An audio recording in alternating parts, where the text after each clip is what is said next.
Welcome to Rulings with Auke. In this series, I will be going over not only rulings, but also specific ruling scenarios, dual scenarios that cannot be explained necessarily with the ruling.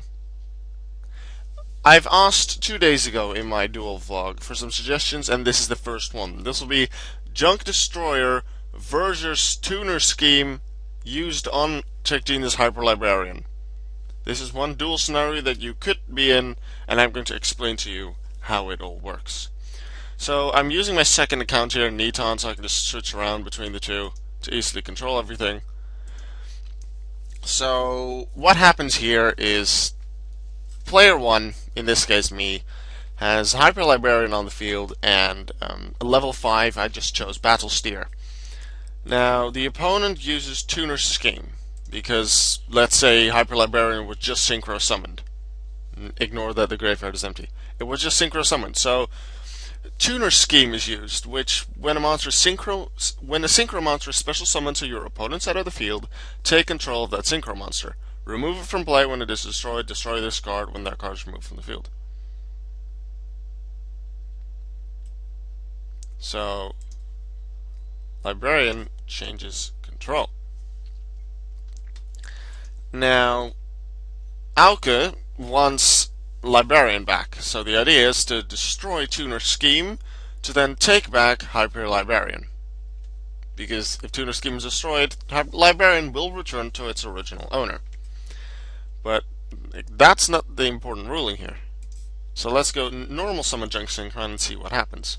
We have Junk Synchron at level 5, so level 5 plus level 3, we go for Synchro Summon, equals the level 8 of Junk Destroyer.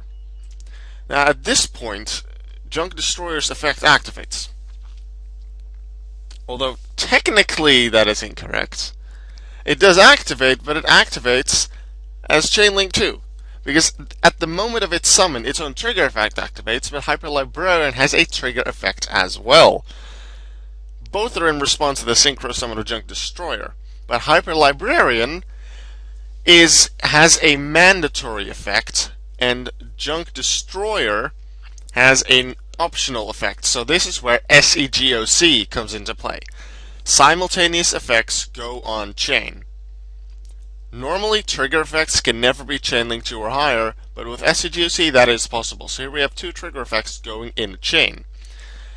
When you build up a chain with SEGOC, it's turn players' mandatory effects, non-turn players' mandatory effects, turn players' optional effects, and non-turn players' optional effects. And when you have multiple in the same group, then that player can choose the order. Now, Junk Destroyer has an optional effect, and the non-turn player, Neton, has Hyper Librarian with a mandatory effect. So Hyper Librarian will become Chainlink 1, and Junk Destroyer will become Chainlink 2. This is important. Now, Junk Destroyer is Chainlink 2, and chains resolve backwards. So Junk Destroyer will resolve its effect first. It used one monster as a non-tuner for its synchro summon, so it can destroy one card on the field, which will be Tuner Scheme. So Tuner Scheme is destroyed.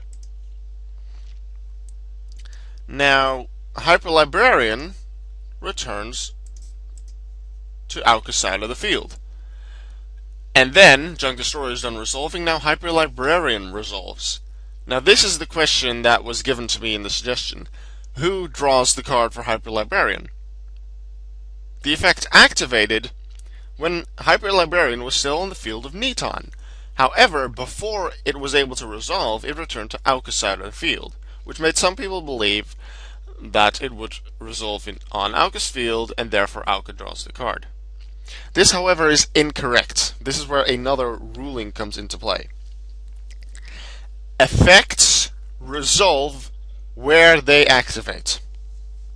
That is a very important one. If you activate a card effect from any kind of card, whether it be monster, spell, or trap, if you activate it, let's say, on the field, then the effect resolves on the field. The card may, because of a chain or a cost, go somewhere else, but the effect resolves where it is activated. Same for in this case.